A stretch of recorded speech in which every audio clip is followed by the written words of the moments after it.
Success the junior college Saidabad में सिर्फ लड़कों के लिए इंटरमीडिएट की तालीम का आला मरकज है। बेहतर मुस्तकबिल के लिए सक्सेस द जूनियर कॉलेज का इंतखाब करें।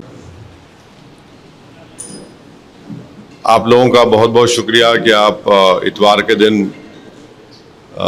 तकलीफ उठाकर यहाँ पर आए हैं।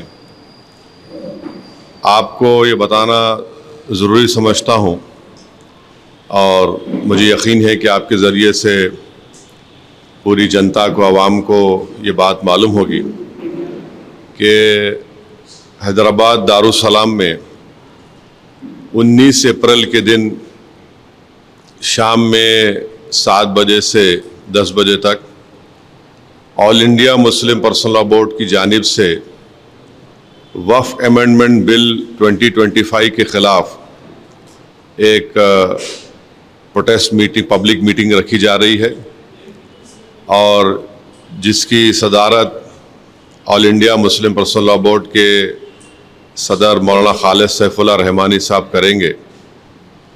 और इस प्रोटेस्ट पब्लिक मीटिंग में जो all India Muslim personal law board की तरफ से की जा रही है, उसमें तेलंगाना और आंध्र प्रदेश के मुस्लिम पर्सनल लॉ बोर्ड के मेंबर्स, तेलंगाना और आंध्र प्रदेश के बड़े बड़े मुस्लिम ऑर्गेनाइजेशंस जिसमें जमीयतुल उलमा भी है, जमात इस्लामी भी है और मशाइखीन इस प्रोटेस्ट पब्लिक मीटिंग में हिस्सा लेंगे।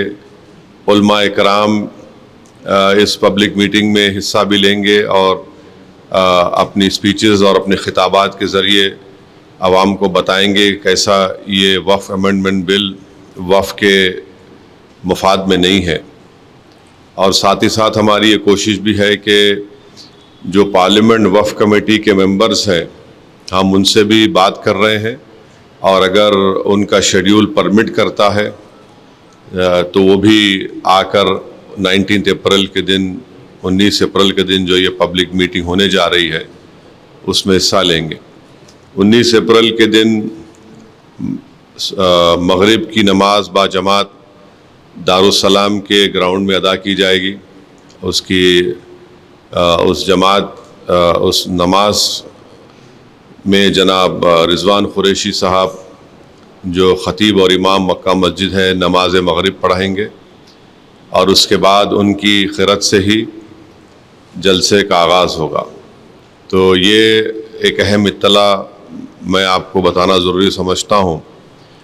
और दूसरी बात यह है कि आप जानते हैं कि वक्फ अमेंडमेंट बिल जो नरेंद्र मोदी की सरकार ने लाया है वो अनकॉन्स्टिट्यूशनल है। वो हमारे भारत के आइन के आर्टिकल 14 का, आर्टिकल 15 का, आर्टिकल 25, आर्टिकल 26 और आर्टिकल 29 का एक ग्रेव वायलेशन है। और हम ये समझते हैं कि ये वक्फ अमेंडमेंट बिल वक्फ की प्रॉपर्टीज़ को बचाने के लिए नहीं लाया जा रहा है। वक्फ की प्रॉपर्टीज़ पर जो एंक्रोचमेंट हो चुका है उन एंक्रोचर्स को हटाने के लिए नहीं लाया जा रहा है। वक्फ प्रॉपर्टीज़ की रेवेन्यू या आमदनी में इजाफ़ा करने के लिए नहीं लाया जा रहा है, ना ही ये मुसलमानों के मुफाद में है, बल्कि ये तमाम अमेंडमेंट्स जो किए गए हैं बीजेपी और एनडीए के सपोर्टिंग पार्टीज़, चाहे वो टीडीपी हो, जेडीयू की नीतीश कुमार हो, चंद्राबाबू नायडू हो, चिराग पासवान हो, जयंत चौधरी हो, मांझी साहब हो या फिर कुमारस्वामी हो, तो इनकी सपोर्ट से बीजेपी ने एक काले क़ानून को बनाया है। और ये इस बात को बताता है कि मुसलमानों पर बीजेपी उनको शक की निगाहों से देखती है और इसलिए देखती है क्योंकि हिंदू धर्म के एंडोमेंट बोर्ड में, जैन धर्म के एंडोमेंट बोर्ड में, सिख धर्म के एंडोमेंट बोर्ड में यहाँ पर सिर्फ उन्हीं की मज़हब का मानने वाला उसका मेंबर बन सकता है इन धर्म के बोर्डों में लिमिटेशन एक्ट अप्लाई नहीं होता। इन धर्मों में बाय यूसेज वो उस धर्म की प्रॉपर्टी बन सकती है और इन धर्म के बोर्डों में दूसरे धर्म के मानने वाला भी उनको अपनी प्रॉपर्टी दे सकता है। ये तमाम चीज़ें इस अमेंडमेंट बिल के ज़रिए नरेंद्र मोदी की सरकार ने मुसलमानों के इस धर्म के बोर्ड से छीन ली है।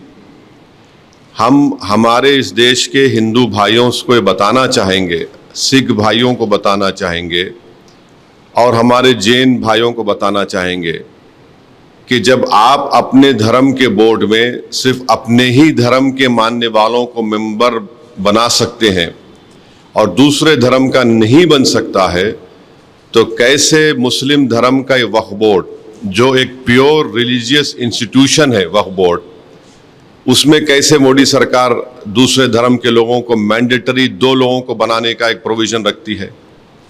और जब आपके पास लिमिटेशन एक्ट अप्लाई नहीं होता है, जिसके ज़रिए से अगर हिंदू एंडोमेंट बोर्ड की प्रॉपर्टी पर, जैन धर्म की प्रॉपर्टी के ऊपर, गुरुद्वारा प्रबंधक कमेटी के प्रॉपर्टी के ऊपर अगर कोई नाजायज़ कब्जा करता है तो उसको आप कभी भी निकाल सकते हैं। वो मुस्लिम धर्म के एंडोमेंट बोर्ड पर लिमिटेशन एक्ट अप्लाई करके नरेंद्र मोदी की सरकार एंक्रोचर को मालिक बनाना चाह रही है एडवर्स पोजीशन की बुनियाद पर। और फिर आर्टिकल 26 के तहत हर रिलीजियस डिनोमिनेशन को अपने रिलीजियस चैरिटेबल ऑर्गेनाइजेशन बनाने का इख्तियार मिलता है, उसको एडमिनिस्टर करने का इख्तियार मिलता है और मूवेबल और इमूवेबल प्रॉपर्टीज़ को हासिल करने का इख्तियार मिलता है। ये मुसलमानों से छीना जा रहा है और आपको मैं बार बार समझा रहा हूँ कि इस मुस्लिम धर्म के इस बोर्ड में जो अमेंडमेंट्स नरेंद्र मोदी की सरकार ने और चंद्रबाबू नायडू, नीतीश कुमार, चिराग पासवान, जयंत चौधरी, मांझी साहब ने और कुमारस्वामी ने किया है, उसमें सेक्शन 3D आप पढ़िए। सेक्शन 3D को जब पार्लियामेंट में ये बिल डिबेट हो रहा था, उसको बुज़दिली से अमेंडमेंट को पेश किया गया और अमेंडमेंट क्या बोलता है कि जो भी मस्जिद, दरगाह, खानखा, आशुरखाने, इमाम बाड़े आर्कियोलॉजिकल सर्वे ऑफ इंडिया के तहत प्रोटेक्टेड और एंशिएंट मॉन्यूमेंट रहेंगे। अब ये बिल बनने के बाद उनका register as a waqf property नहीं होगा। अब आप मेरे को बताइए, सच्चर कमेटी में 180 प्रॉपर्टीज, जो सच्चर कमेटी ने, आप उसके लास्ट पेजेस देखिए, आखिरी के 8-10 पेजेस में 180 प्रॉपर्टी सच्चर कमेटी ने कहा कि ASI के इलीगल ऑक्यूपेशन में है। इस सेक्शन 3D के तहत हम उस 180 प्रॉपर्टीज को खो देंगे, जिसमें मस्जिद भी है, खानखाएं भी हैं, कब्रस्तान भी है, दरगाहें भी हैं, सब है। अब इसका इफेक्ट ये भी होगा कि संभल की मस्जिद अब वक्फ की प्रॉपर्टी नहीं रहेगी। मैं डायरेक्ट चैलेंज कर रहा हूं भारत के प्रधानमंत्री को कि आप, मेरा सवाल आपसे है, आप जब अमेंडमेंट ये ला चुके हैं, कानून बना चुके, तो क्या संभल की मस्जिद अब वक्फ की प्रॉपर्टी रहेगी?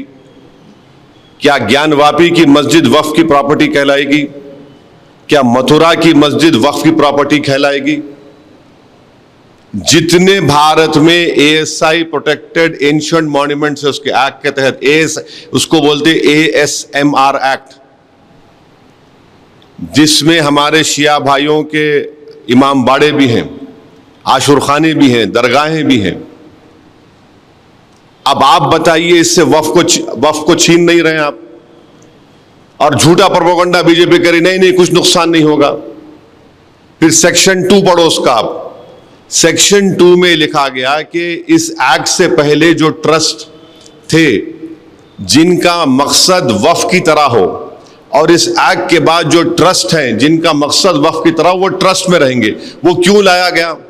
वो इसलिए लाया गया, अमित शाह पार्लियामेंट में बोले कि हम ये सेक्शन 2 को इसलिए लाए क्योंकि हमारे बोरा मुस्लिम भाइयों को इससे फायदा हो सके। वो भी उनको धोखा दिए बोरा मुस्लिम भाइयों को। उसमें उस प्रोविजन में बोरा का जिक्र ही नहीं है। ये इसलिए लाया गया क्योंकि भारत का जो सबसे दौलतमंद आदमी है, जो खोजा यतीम खाने को खरीद कर अपना आलीशान बंगला तामीर किया, इस सेक्शन 2 से सबसे पहला फायदा उस शख्स को होगा, सबसे पहला फायदा उसको होने वाला है। दूसरा, इस बिल में यह कहा गया कि अगर वक्फ बीजेपी प्रोपेगेंडा कर रहे, नहीं वक्फ बाय यूजर नहीं है, वक्फ बाय यूजर है, परेशान मत हो, क्यों हो रहे हैं, ओवैसी झूठ बोल रहा है। देखिए, हिंदू धर्म में by usage, temple by usage, मठ बाय यूसेज उस धर्म की प्रॉपर्टी बन जाती है। और हिंदू धर्म के जो बहुत बड़े जूरिस्ट है, उनका नाम है बीके मुखर्जी। बीके मुखर्जी एक जज थे, और बीके मुखर्जी की किताब उन्होंने क्लियरली लिख दिए कि हिंदू धर्म में बाय यूसेज वो उस डीटी की या मूर्ति की या उस मंदिर की प्रॉपर्टी या मठ की प्रॉपर्टी बन सकती है। अब मोदी सरकार जो है इतना गंदा काम किया है, मैलिफाइड है, कि ये बोल रहे हैं कि अगर वक्फ बाय यूसेज रहेगा, मगर अगर डिस्प्यूट होगा या फिर गवर्नमेंट प्रॉपर्टी होगी तो वक्फ बाय यूसेज नहीं होगा। अब मैं अगर वक्फ मेरी प्रॉपर्टी है, मैं अपनी गवर्नमेंट के खिलाफ अगर वक्फ बाय यूसेज को इस्तेमाल नहीं करूंगा तो किसके खिलाफ इस्तेमाल करूंगा? डिस्प्यूट क्या है? डिस्प्यूट कोई भी क्रिएट कर देगा, कोई भी जाके बोल देगा मेरी प्रॉपर्टी है, तो जब वक्फ बाय यूज खत्म हो जाएगा। और बार बार आपसे कह रहा हूं, यह सरकार झूठ बोल रही है। राम मंदिर के जजमेंट में, बाबरी मस्जिद राम मंदिर जजमेंट में सुप्रीम कोर्ट ने कहा वक्फ बाय यूज होगा, बाज़ाब्ता उन्होंने बताया कि उसका एविडेंस ये होगा, उसका पोजीशन होना चाहिए। वक्फ बाय यूज को सुप्रीम कोर्ट ने बाबरी मस्जिद राम मंदिर में अपहेल्ड किया है, और यह सरकार उसमें बोल रही कि नहीं डिस्प्यूट और गवर्नमेंट प्रॉपर्टी होगा। तो सच्चर कमेटी में दिल्ली के 120 प्रॉपर्टीज जो गवर्नमेंट के कंट्रोल में है, सच्चर ने कमेटी ने कहा कि under the illegal occupation of the government, Delhi government, this should be return to the Delhi Waqf Board. Delhi Waqf Board वापस करना चाहिए।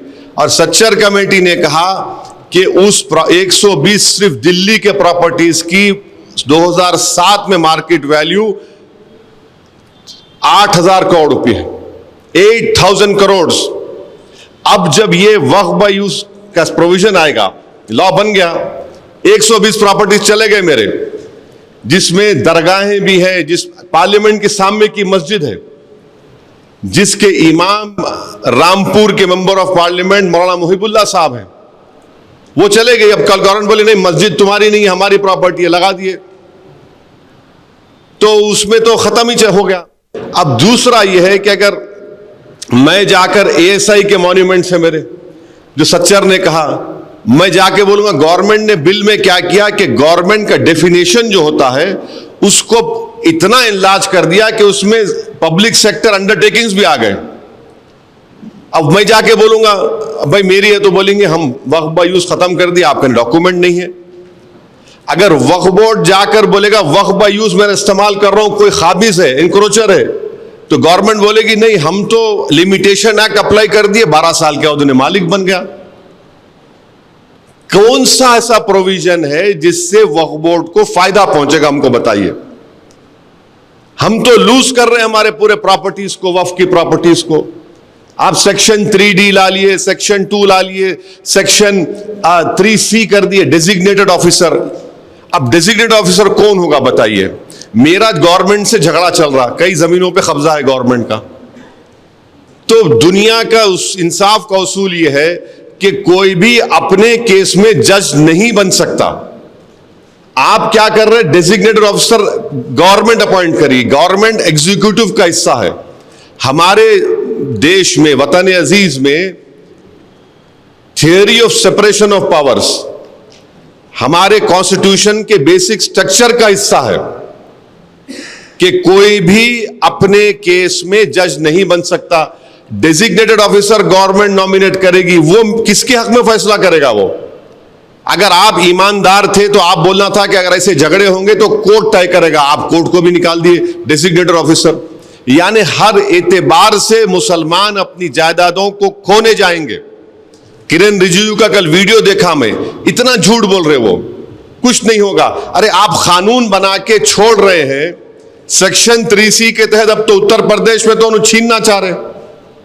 उत्तर प्रदेश में 91% of Sunni Waqf board property जो है वो वक्फ बाय यूज की है, पूरे गायब हो जाएंगे।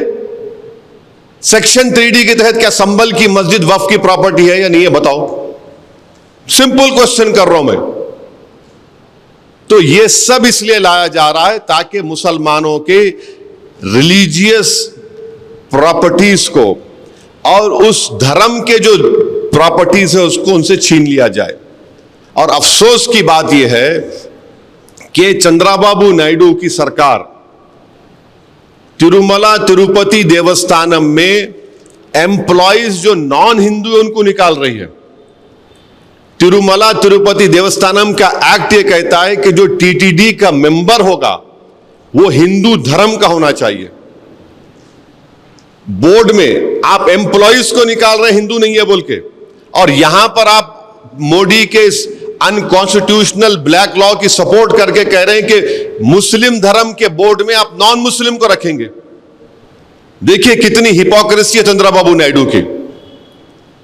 एम्प्लॉइज का जिक्र नहीं है, टीटीडी के मेंबर्स, उनका कमिश्नर, और बार बार बोलते हैं कि नहीं वक्फ की प्रॉपर्टी पे कब्जा हो रहा। तो 2014 में मुख्तार अब्बास नकवी ने, जब उस वक्त के मिनिस्ट्री ऑफ माइनॉरिटी अफेयर्स थे, उन्होंने एंक्रोचमेंट निकालने का बिल पेश किया था, illegal occupants on Waqf property.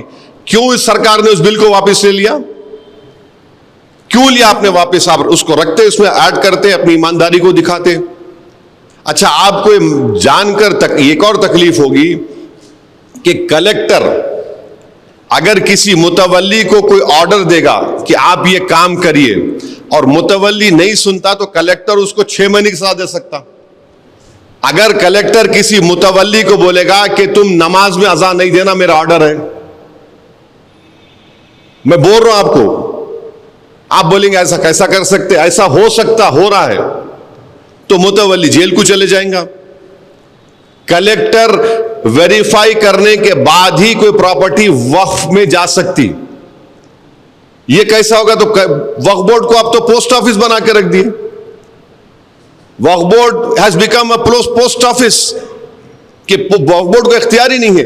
अच्छा, अब इस कानून बनने के बाद 6 महीने के अंदर, विद इन 6 मंथ्स, आपको पूरे प्रॉपर्टीज को पोर्टल पर रजिस्टर करना पड़ेगा। इंडियन ट्रस्ट एक्ट पढ़ लो आप, उसमें प्रोविजन है ही नहीं पोर्टल का। हिंदू धर्म में नहीं है, एंडोमेंट बोर्ड में, गुरुद्वारा प्रबंधक कमेटी में नहीं है। क्यों आप यहां पर कर रहे हैं? इसलिए कर रहे हैं कि जब आप पोर्टल पर रजिस्टर करने जाएंगे, मिसाल के तौर पे हमारे शौकत साहब सीनियर फोटोग्राफर हैं, ईश्वर रेड्डी साहब भी है। अब शौकत साहब एग्जाम कोई प्रॉपर्टी को रजिस्टर करने जा रहे हैं पोर्टल के ऊपर कि भाई ये वक्फ है, तो फौरन कोई भी रोड चलता आदमी बोलेगा नहीं नहीं शौकत की प्रॉपर्टी नहीं है, रजिस्टर नहीं होना।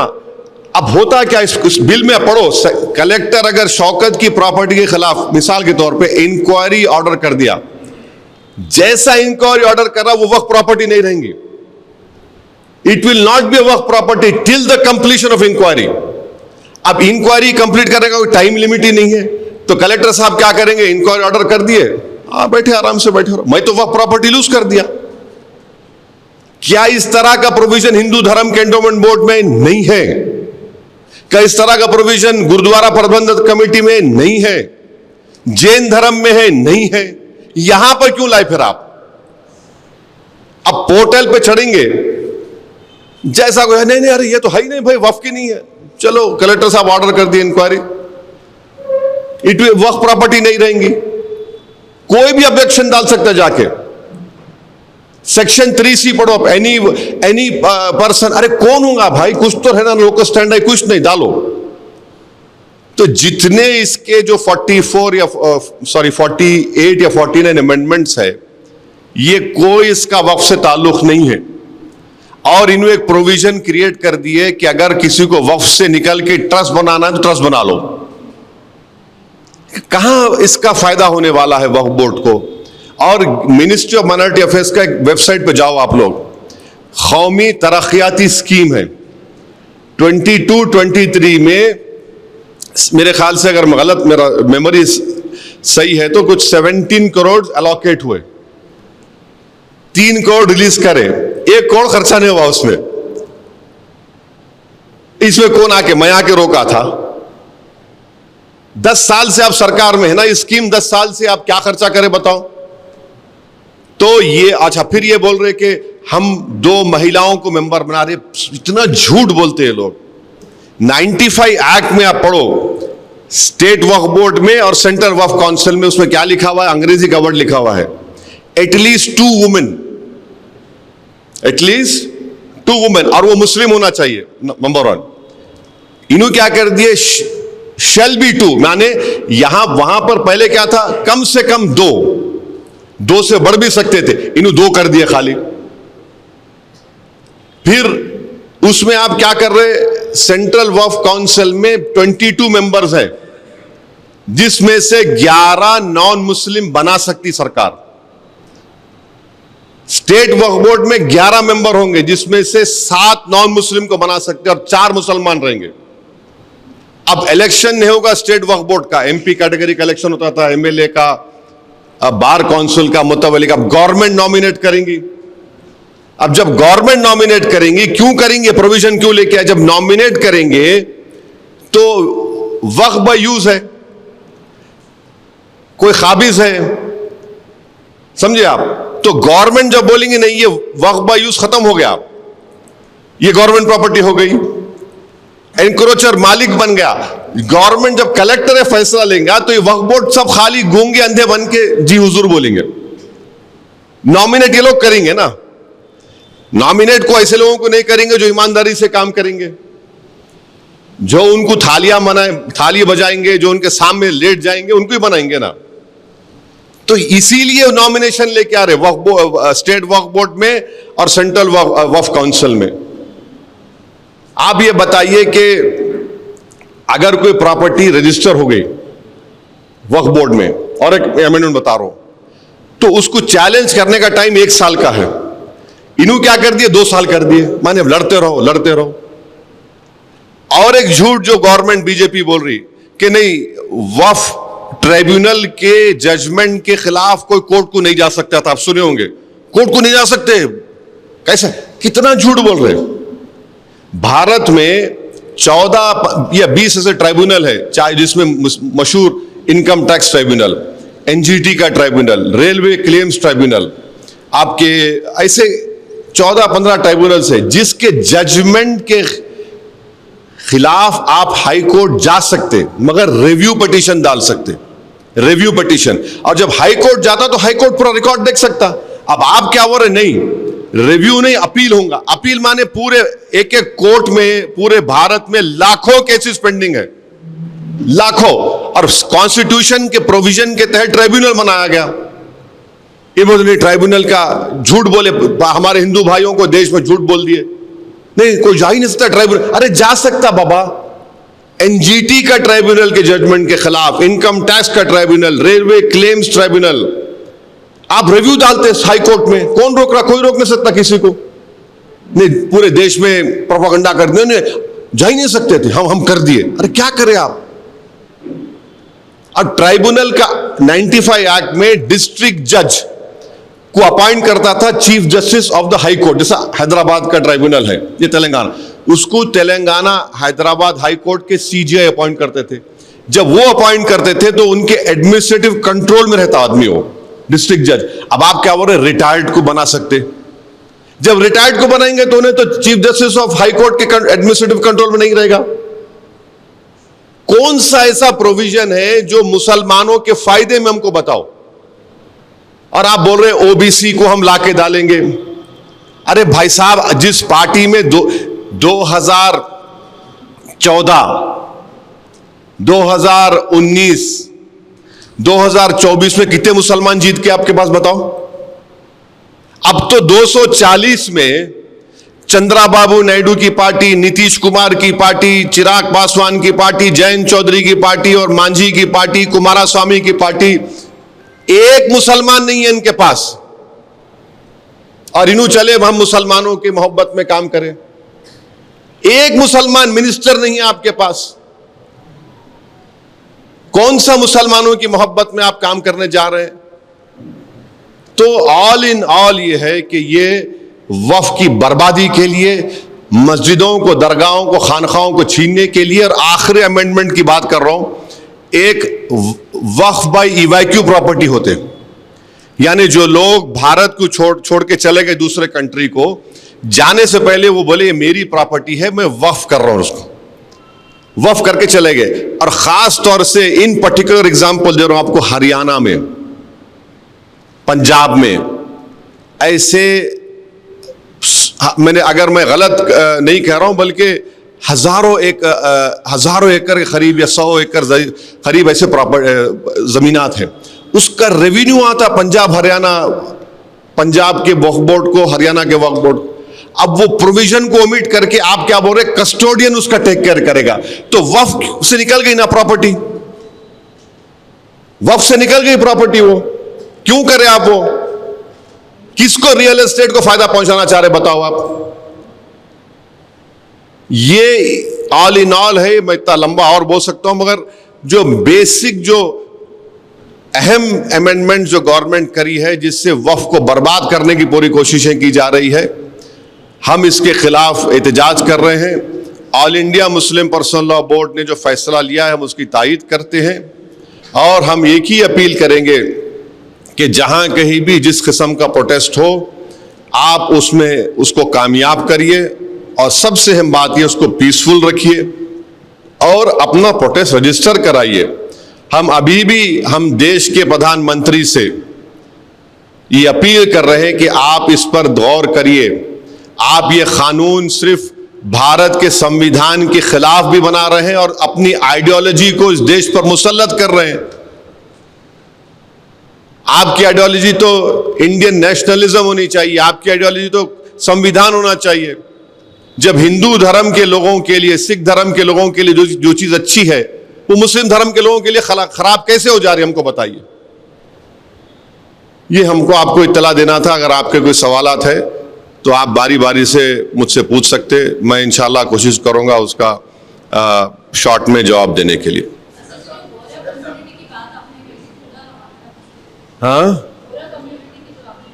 अमित शाह अपनी स्पीच में और पार्लियामेंट की जो वक्फ कमेटी है उसकी रिपोर्ट में लिखा गया कि ये प्रोविजन हम बोरा कम्युनिटी के लिए ला रहे हैं, सेक्शन 2 का, मगर उस प्रोविजन में उनका नाम ही नहीं है ना मैडम। उनको धोखा दे दिया आप। क्योंकि देखिए, बोरा जो मुस्लिम होते, उनके जो स्पिरिचुअल हेड होते, उनको वो दाइल मुतलक कहते।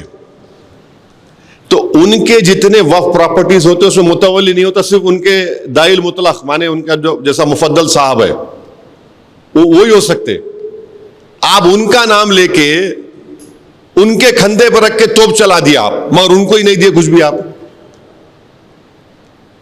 प्रोविजन में जिक्र आना ना, उनका नहीं दिया, उनको नहीं है जिक्र उनका। और उसमें गवर्नमेंट सेक्शन 2 से एक रूट बना दी, अगर आपको वक्फ से निकलना है तो ट्रस्ट बना लो।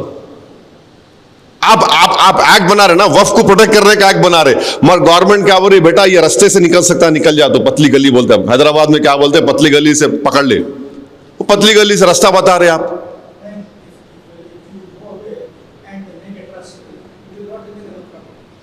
They are saying if you create a trust now, you can come out of waqf. अब आप बताइए, is this in the interest of waqf? आप पूरा बाजा बजा रहे हिंदू भाइयों में जाके, और हम ऐसा कर दिए। अरे तुम रास्ता बता रहे निकलने का, तुम कैसा रास्ता बनाते हैं ट्रस्ट का? एक मिनट, आप पूछिए ईश्वर जी।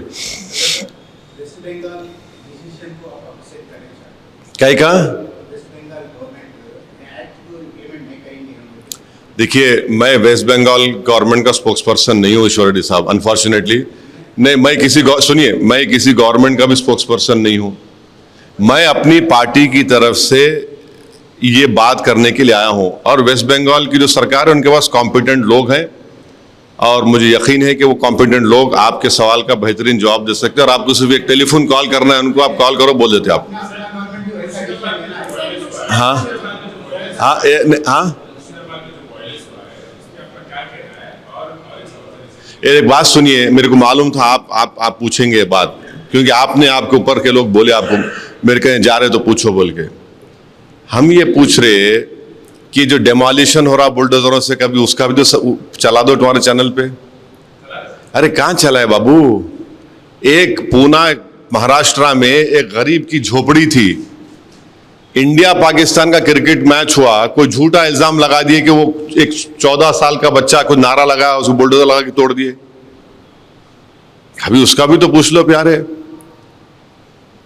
वायलेंस को हम कंडेम करते आए, कंडेम करते रहेंगे।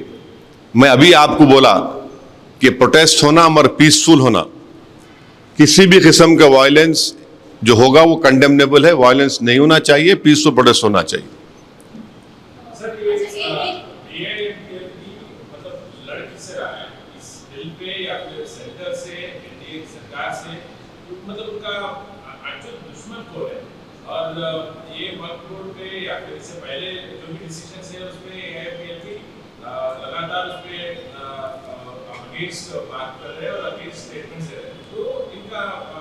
नहीं, तुम्हारा जरा मैं समझ में नहीं आता, अंग्रेजी में पूछ लो मेरे से, अच्छा आता, मैं क्लैरिटी से बोल सकता हूँ। वरना नहीं, तुम जो बोल रहे ना डबल मीनिंग आ रहा उसमें, तो तुम जरा इंग्लिश में पूछ लो, क्लैरिटी से पूछ लो, मैं बोलता हूँ।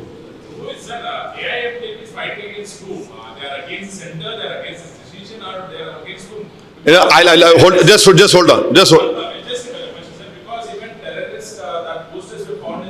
Huh?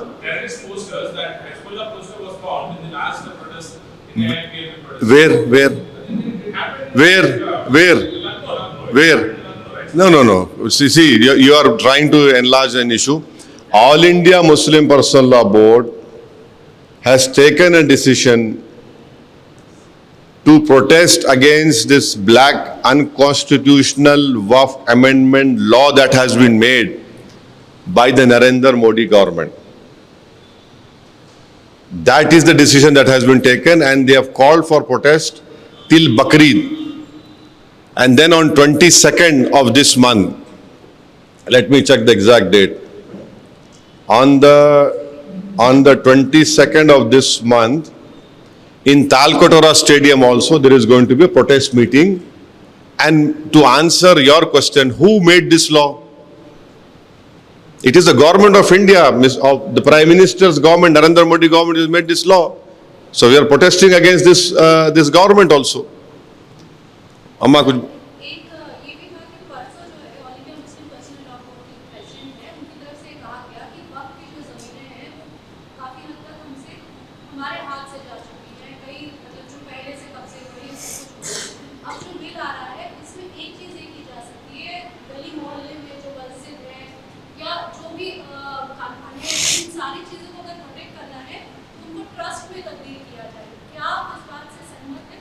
नहीं, देखिए, मैं अपनी बात कर रहा हूं। मैं पर्सनल लॉ बोर्ड, सुनिए, पर्सनल लॉ बोर्ड के स्पोक्स पर्सन है, वो आपके सवाल का जवाब देंगे। मैं अपनी बात कर रहा हूं। मैं पार्लियामेंट में जो बोला हूं और पार्लियामेंट की जो जॉइंट वर्किंग कमेटी में जो हमारे डिलिब्रेशंस हुए, जो हम अपनी बात को रखे, और मेरी जो डिसेंट रिपोर्ट है जो 122 पेजेस के ऊपर मुश्तमिल है, my dissent report is publicly available. I would request each and every right thinking Indian to please read it. उसको पढ़िए आप।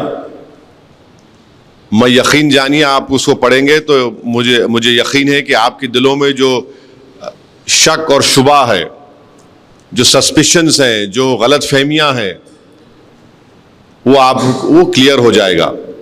और ये बार बार बीजेपी बोलती है, अरे नहीं, ये लोग तो जान दस्ती रखे इनकी वक्फ हो जाती। कोई होता क्या ऐसा? बोलिए आप। दस्ती रखे तो वक्फ क्यों जाती? मैं दस्ती नहीं रखा, मैं पार्लियामेंट में 20 साल से पढ़ रहा हूं। पार्लियामेंट नमाज में मेरी हो गई, पार्लियामेंट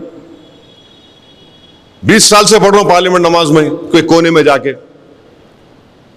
अगर टाइम मिला तो शाम में मस्जिद चले जाता हूं। बाद वक्त डिबेट्स ऐसे चलते पार्लियामेंट में कि आपको स्पेशली मगरिब का टाइम कम रहता आपके लिए, तो आपको पार्लियामेंट में हमको नहीं पढ़ते, मैं नहीं बल्कि हमारे असराउल्लाह कासमी मरहूम जनाब बर्क साहब, ऐसे कई एमपीज को हम तो बाद कोने में साथ पढ़ लेते थे। क्योंकि आप जब अपने घर से दूर जाते तो सफर की नमाज होती, खसर बोलते, कम नमाज छोटी हो जाती हो, तो मेरी हो जाती पार्लियामेंट। तो कोई समझने की बात तो होना ना। और ये आप बोल रहे नहीं आपकी प्रॉपर्टी वक्फ कर सकते, आपकी प्रॉपर्टी वक्फ हुई ना। आप एएसआई कब बना, एएसआई कब बना, 1880 में एएसआई बना ना। अब मक्का मस्जिद जब बनी एएसआई था क्या वहां पे? चार मीनार जब बना जब एएसआई था क्या? लाल किला जब बना एएसआई था क्या? कुतुबशाही मस्जिदें अपने हैदराबाद में ईश्वर रेड्डी साहब देखे जब एएसआई था क्या? वो क्या था? वक्फ बाय यूसेज है, बाय यूसेज वक्फ है वो। आज आप बोल रहे नहीं एएसआई में आ गया तो मेरी हो जाती, वक्फ की रहती। ये तो नाइंसाफी है ना। ये तो अब छीन रहे मुझसे आप मेरी प्रॉपर्टी को। संभल का केस चल रहा, पूरा संभल का केस चल रहा, आज आप लॉ बना दिए नहीं, it is not a Waqf property. What will remain of the Sambhal Masjid then? ऐसे कई आप जो काम नहीं कर सकते थे ये लॉ से कर रहे हैं पूरा।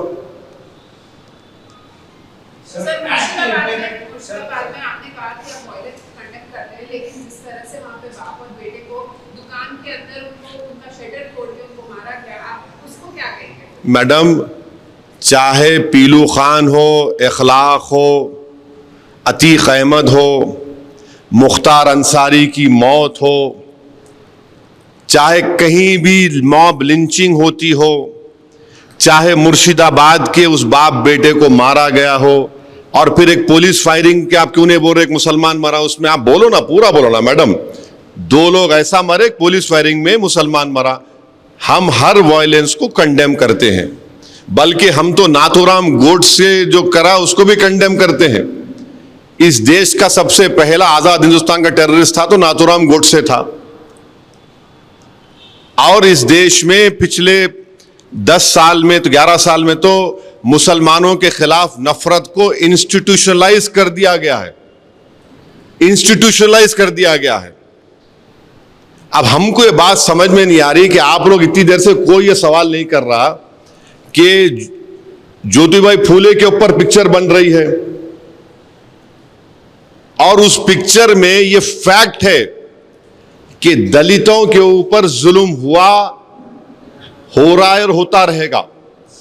उस जमाने में ज्योतिबाई फूले और सावित्रीबाई फूले जब अपनी तहरीक का आगाज किए थे तो उस जमाने में दलित जो है अपने इस सीने के सामने एक क्ले पॉट को लगा के और अपनी पीठ के पीछे एक झाड़ू को लगा के, ताकि जब वो चलता था तो अपर कास्ट के लोग जो थे वो ये बोलते थे कि तू हमारी जमीन पर नहीं चला ना, थूकना, तो उन्हें थूकता था बेचारा तो अपने उस क्ले पॉट में, और पैरों के खदमों को अपनी झाड़ू से साफ करता था। उस सीन को निकालो, बोल रही गवर्नमेंट ऑफ इंडिया ये। यानी नरेंद्र मोदी हर पिक्चर को प्रमोट करते, क्यों नहीं पिक्चर को प्रमोट कर रहे ज्योतिबाई फूले के पिक्चर को? हिस्टोरिकल फैक्ट है ना ये कि अपर कास्ट के लोग उस जमाने के दलितों को बोलते तुम हमारी बस्ती में आ रहे तो अपने गले में क्ले पॉट रखो और पीछे झाड़ू लगा के, ताकि तुम्हारे कदमों के निशान मिटते जाए और तुम थूकना है तो उसमें थूको। ये फैक्ट है, ये कौन डिनाई कर सकता? नरेंद्र मोदी पिक्चर प्रमोट करे ना, कौन से पिक्चरों को प्रमोट करे?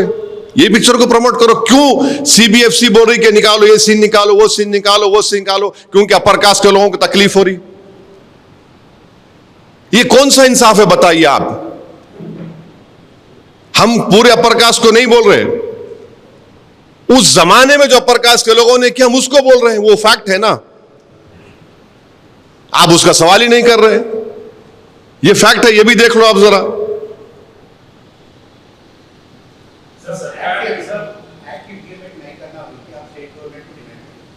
अरे अभी तो बात करेंगे, all India Muslim personal law board से बात करेंगे, वो लोग क्या डिसाइड करेंगे हम देखेंगे।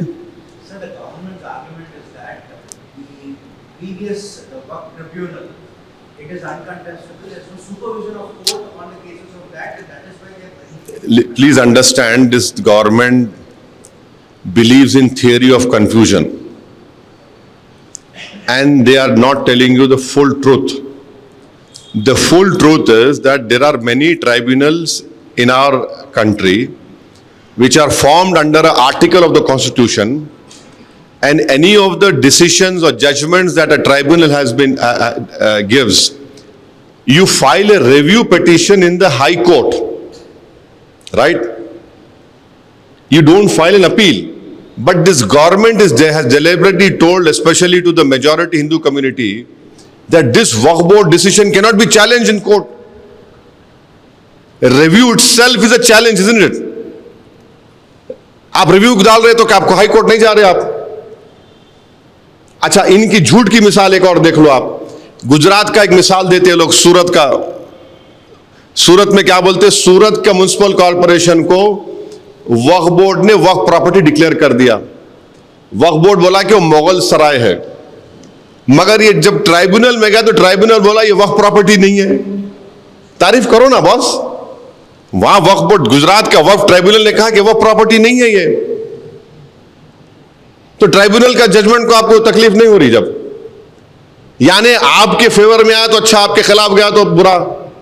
तो आप किस तरह की जुडिशरी चाह रहे हैं? और ट्राइब्यूनल का, वक्फ ट्राइब्यूनल का जो अभी जो 95 एक्ट में सिटिंग डिस्ट्रिक्ट जज appointed by the CJI Chief Justice of that High Court will always be under the administrative control of the High Court of the Chief Justice. Now you are saying retired judge. Can he be under the administrative control of the Chief Justice of that particular state High Court? No, because he's a retired judge.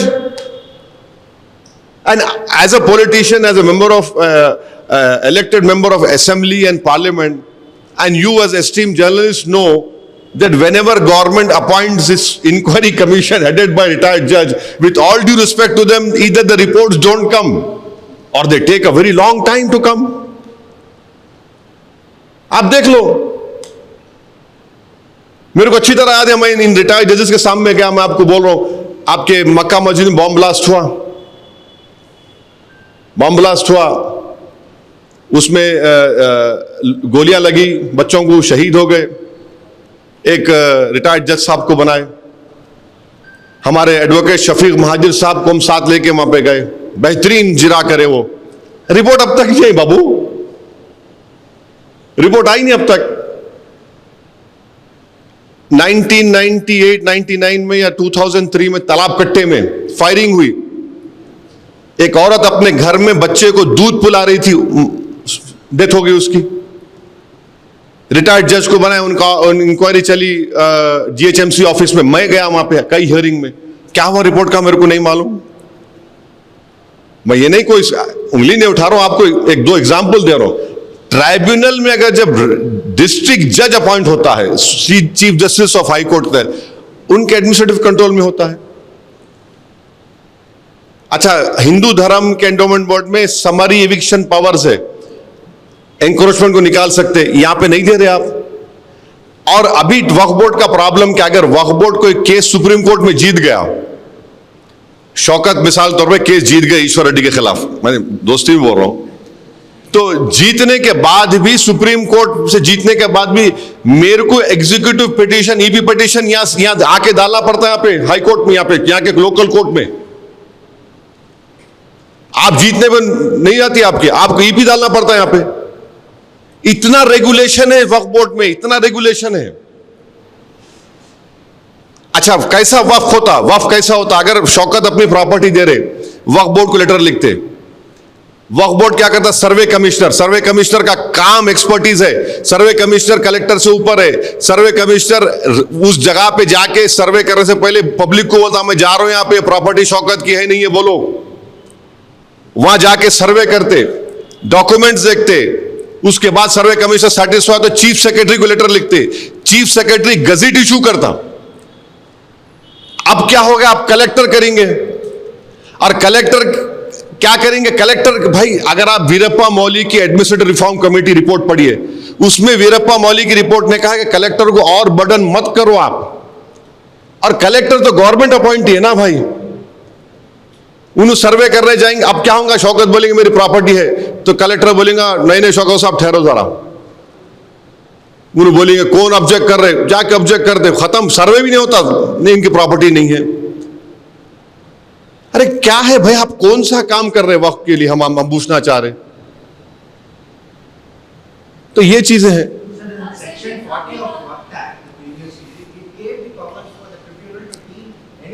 No, you listen to me. Section 40, I'll tell you the truth. You should go and read the answers given by the Ministry of Minority Affairs to the Waqf Parliament Committee. In last 30 years, Section 40 has been used in only 500 odd cases. And out of that 500 odd cases, only 8 people have gone to the court.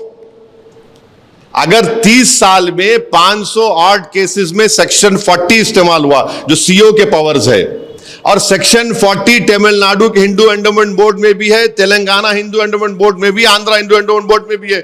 जब वहां पे अच्छा है तो यहां खराब कैसा हो गया प्यारे? अच्छा क्यों खराब हुआ बोलता हूं आपको मैं। अब आप सुनो, सेक्शन 40 के तहत जब भारत के सबसे दौलतमंद आदमी ने खोजा ऑर्फनेज की वक्फ प्रॉपर्टी को खरीद लिया, तो महाराष्ट्र स्टेट वक्फ बोर्ड के 2 सीओज ने, 2 सीओज लेटर लिख के बोले कि ये वक्फ की प्रॉपर्टी है, वक्फ कैन नॉट बी एलियनेटेड, तो उनका ट्रांसफर कर दिया उन्होंने। इसीलिए सेक्शन 40 निकाल रहे। पार्लियामेंट कमेटी को आंसर दिए, आई कैन प्रूव इट, मैं लाना था आपको बता। 30 साल में 500 बार या 500 ऑड बार सेक्शन 40 इस्तेमाल हुआ, उसमें से सिर्फ 8 लोग कोर्ट को गए उसके खिलाफ, वो कामयाब है नहीं। अच्छा सेक्शन 40 क्यों जरूरी है? मुसलमानों में वक्फ वाल औलाद होता, वक्फ वाल औलाद, यानी अगर कोई मेरी वक्फ की प्रॉपर्टी है, मैं बोलता हूं कि वक्फ का मतलब क्या है, मैं अल्लाह को मालिक बना रहा हूं, ऑलमाइटी अल्लाह, यानी हिंदू बोलते हैं मैं भगवान को दान दे रहा हूं या डीटी को दान दे रहा हूं। मैं ये बोलता हूं कि मालिक तो अल्लाह रहेगा, मगर इसका जो बेनिफिशियरी आएगा वो मेरे बच्चों में डिस्ट्रीब्यूट होना। वक्फ वाल औलाद है, हैदराबाद में बहुत है। तो अब गवर्नमेंट क्या बोल रही है, नहीं वक्फ वाल औलाद उस वक्त नहीं होगा जब अगर आप बच्ची का हक मान रहे, मार के दे रहे, बच्ची का हक मार के दे रहे। अरे भाई, अगर कोई हिंदू, कोई सिख, कोई जैन, कोई मुसलमान भगवान अल्लाह मूर्ति के नाम पे या गुरु नानक के नाम पे, किसी गुरु के नाम पे अपनी प्रॉपर्टी को दे रहा है, उसमें बेटा बेटी का दोस्त का क्या मामला आ रहा? मैं दे रहा हूं ना भाई, मैं दे रहा हूं, उनको दे रहा हूं, मैं अल्लाह को दे रहा हूं, मैं भगवान को दे रहा हूं, मैं ईश्वर को दे रहा हूं, उसमें बेटा बेटी कैसे आएंगे? हम भारत के प्रधानमंत्री से पूछना चाह रहे हैं, अगर प्राइम मिनिस्टर केयर्स फंड को कोई अपनी प्रॉपर्टी दे रहा, तो क्या उसमें बोल रहे बेटियों को हिस्सा मार के नहीं देना बोल के? पीएम केयर्स फंड में आप ये नहीं बोलते I can give anything I want, क्या उसमें प्रोविजन है उन्होंने गर्ल्स का आप हिस्सा मार के नहीं दे सकते? आप क्यों रोक रहे भाई? मैं अल्लाह के नाम पे दे रहा हूं ना, आप बोल रहे नहीं बच्चों का हिस्सा मार के नहीं देना। अरे बच्चों का हिस्सा कैसा जब मैं अल्लाह के नाम पे दे रहा हूं तो?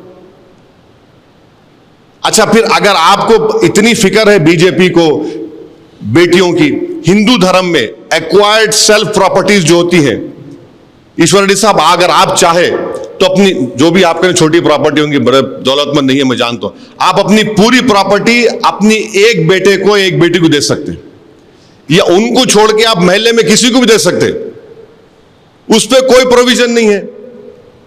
या और मुसलमानों में क्या है, मुसलमानों में अगर किसी को 2 बच्चे हैं मिसाल के तौर पे, तो मैं एक को 1/3 से बढ़ के नहीं दे सकता हूं, लीगली 1/3 से बढ़ के नहीं दे सकता हूं मैं किसी को भी। रोशन साहब नहीं दे सकते आप, आपकी property you can not give more than 1/3। आप वहां पे निकलाओ ना, क्यों? वहां पे हिंदू धर्म में आप बोल रहे कि विल पावर आपका नहीं, by will you can give it. आप देखते जाओ इनके जो नाइंसाफियां हो रहे हैं, ये कहां कितना टारगेट कर रहे हैं मुसलमानों को।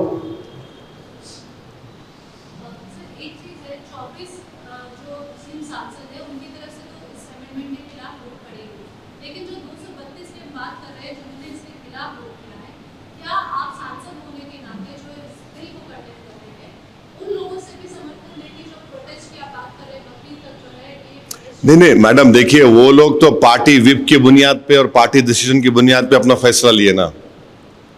तो उनको नहीं, हम तो आज भी बोल रहे हैं कि आप जो काम करें गलत काम करें। चंद्रबाबू नायडू जो है, चंद्रबाबू नायडू मैं समझता था कि बहुत हिस्ट्री के अच्छे स्टूडेंट हैं। मैं 94 से 2004 तक एमएलए था।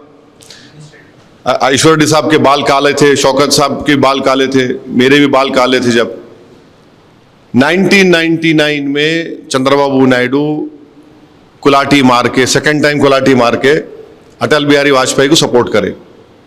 2002 गुजरात हुआ। ईश्वर रेड्डी साहब आप मेरे को करेक्ट करना, नहीं 100 टन चावल लेके बोले मेरे को 100 टन चावल मिले, बोले नहीं बोले? आप देख लो, हजरत गूगल पे जाके देखो आप। 2002 में गुजरात को में सपोर्ट करे जब बीजेपी को। 2004 से लेके 2014 तक चंद्रबाबू नायडू पावर में नहीं थे। अब चंद्रबाबू नायडू ऐसा रॉन्ग डिसीजन लेके अपने बेटे लोकेश का फ्यूचर परेशान कर दिए। वो उन्होंने तो 70 के 76 के हो गए ना आप? हाँ 70 और 75। अरे वो बच्चे का फ्यूचर है ना बाबू साहब। आप गलती करें 10 साल, अच्छा डिवीजन ऑफ तेलंगाना आंध्रा के बाद ही पावर में आए ना आप। अगर डिवीजन नहीं होता तो आप आते ही नहीं थे। तो इतनी बड़ी गलती कर दी है। नीतीश कुमार, बिहार का एंडोमेंट बोर्ड जाके देखो आप, 1950 का एंडोमेंट बोर्ड का कानून है, उसमें क्या बोल रहे, खाली हिंदू मेंबर बन सकता। अच्छा, कॉन्स्टिट्यूशन में आर्टिकल 25 में हिंदू के डेफिनेशन में हिंदू है, सिख है, बौद्ध है, जैन है। बिहार में आग क्या बोल रहा, ओनली हिंदू, यानी सिख भी नहीं बन सकता उसमें। हमारे हिंदू भाइयों को हम बोल रहे हैं कि भाई जब आपके लिए अच्छा है तो हमारे लिए बुरा क्यों है? ठीक है, आप असदुद्दीन ओवैसी से नफरत करो, रोज गाली दो मेरे को उठ के, रोज एसएमएस करके गाली दो, मेरी फोटो को देख के थूक लो, आप जो करते करो, मगर ये तो समझो आपको ऊपर वाला भगवान अल्लाह आपको दिमाग दिया ना, सोचो आप ये। आखिर ये नाइंसाफी नहीं है, डिस्क्रिमिनेशन नहीं है, तो फिर क्या है बोलिए आप? ये सौतेला सुलूक है हमारे से।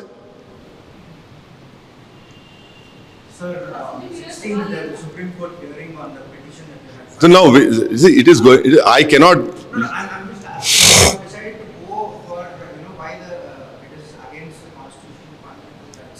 But the dispute is also there by TMC and few parties that the JPC rules were violated. Why not approach in that panel as well? See, what happened? It's not JPC first. It was Joint Working Committee. Now, what has happened in the committee? That report has been given to the Parliament.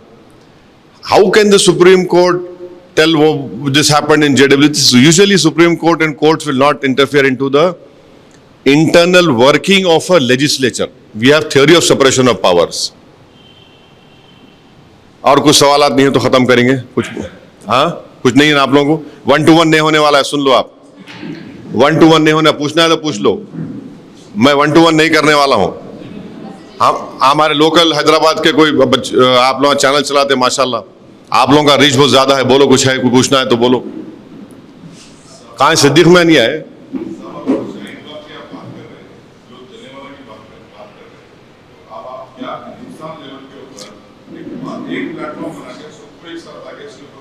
देखिए एक platform all India Muslim personal law board, जिसमें हर मकतब फिक्र के, हर मसलक के लोग, जिम्मेदार लोग उसके मेंबर हैं। यहाँ पर 1.5 ईंट की दीवार उठाना है, मस्जिद बनाने का चक्कर नहीं है। All India Muslim personal law board हमारे लिए एक मुअज़्ज़ज़ ऑर्गेनाइजेशन है और उनका जो फैसले हुआ है हम उस फैसले की तायद करना चाहिए। और आप एहतजाज को पुरअमन रखिए और कोशिश ये करिए कि हमारे हिंदू धर्म के भाइयों को, उन बहनों को, सिख हमारे भाई बहन को, जैन भाई बहनों को हम ये बताएं कि जब आपके लिए अच्छा है तो हमारे लिए बुरा कैसे हो सकता है। बोलो भाई। हाँ, अब देखिए, अब तो शरबत जिहाद हो रहा है। लव जिहाद से शुरू हुआ, जमीन जिहाद हो गया, अब शरबत जिहाद हो रहा है। जॉब जिहाद था।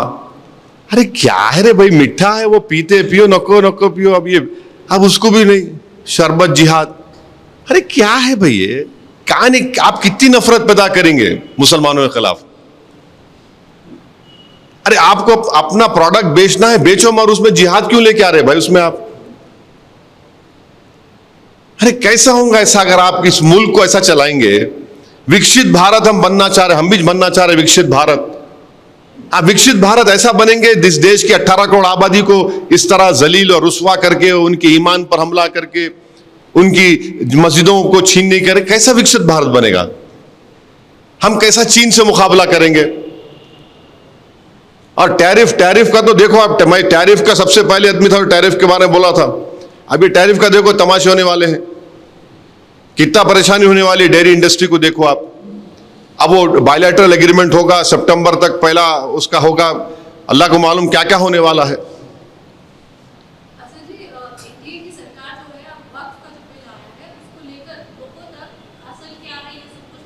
अरे असल के ये बोल दिए ना इतने पूरा, इसीलिए हम लोग उर्दू में बोलते अलीफ से लेके वस्सलाम तक पूरा खोल दिए, खोल खोल के बोल रहे, पूरा एक्सपोज कर दिए। अरे देखिए मैडम, पहले क्या बोलते थे, इस्लाम में वक्फ नहीं है। अरे कुरान में इन्फाक के ऊपर मेरे ख्याल से 70 ज्यादा आयतें हैं, प्रॉफेट मोहम्मद सल्लल्लाहु अलैहि वसल्लम की हदीस हैं। अरे को पार्लियामेंट में एक बीजेपी के मेंबर खड़े को बोले ये मुस्लिम कंट्री में वक्फ नहीं है, ये मुस्लिम कंट्री में वक्फ नहीं है, उसमें नहीं है। सबसे पहली बात तो यह है कि भारत की तुलना आप उनसे क्यों कर रहे हैं? आपको उनसे उतनी मोहब्बत क्यों हो गई? भारत एक डेमोक्रेसी है, यहां पर अंबेडकर का दिया हुआ संविधान है, और जिस कंट्रीज का नाम ले रहे झूठ इतना, वहां भी वक्फ है। मैं आप लोगों के इत्तला के लिए बता रहा हूं, हमारे बर्ख भी बैठे हुए हैं, आप नजफ करबला गए ना, अब आप, मैं झूठ बोल रहा हूं तो मेरे को झूठ है बोल देना, क्या वहां पर पानी के कुएं नहीं है हज़रत अली के वक्फ किए हुए? 1400 साल पुराने हज़रत अली जब खलीफा थे, खलीफतुर राशिदीन थे, अली मुर्तजा जो खलीफा थे, उन्होंने वक्फ करे कुओं को पानी के, अब तक है। सिंगापुर में वक्फ है, मालूम आपको? सिंगापुर, मलेशिया छोड़ो, सिंगापुर में वक्फ है, टर्की में है, मोराको में है, कहां नहीं है? नहीं है। वो मोहम्मद गौरी आया था। अरे इस्लाम प्रॉफिट मोहम्मद सल्लल्लाहु अलैहि वसल्लम से हम सीखे, मोहम्मद गौरी से नहीं सीखे हम। नहीं, अरे इस्लाम में है, वो एसेंशियल रिलीजियस प्रैक्टिस है मुसलमानों के लिए। अब उन्होंने आया था, आप देखो कैसा कंफ्यूजन है। अमित शाह प्रॉफिट मोहम्मद की का जिक्र करे सल्लल्लाहु अलैहि वसल्लम का, उनके पार्टी के लोग दूसरी बात बोल रहे हैं। उन्हें बोलने के बाद एक उनका टॉप मोस्ट लीडर कोई बात बोला तो कम से कम उस पर तो कायम रहना ना, उस पर भी कायम नहीं है। उनकी स्पीच के बाद उनके कई सुन रहा था एमपीज को, उनके खिलाफ ही बोल रहे हैं। अमित शाह को वो लोग कॉन्ट्रडिक्ट कर दिए। आप स्पीचेस पढ़ो उन लोगों के। माने ये अगर इस तरह की नफरत आप में है मुसलमानों के ताल्लुक से, तो फिर आप अपनी कॉन्स्टिट्यूशनल ड्यूटी को नहीं निभा पाएंगे। Thank you. अगर आपने हमारे चैनल को अभी तक सब्सक्राइब नहीं किया है तो यहाँ पर रेड कलर का सब्सक्राइब बटन दिख रहा है, उसे क्लिक करें और हमारे चैनल को सब्सक्राइब कीजिए, और साथ ही साथ बेल आइकन को भी क्लिक कीजिए, जिससे आपको ताज़ा अपडेट मिलती रहे।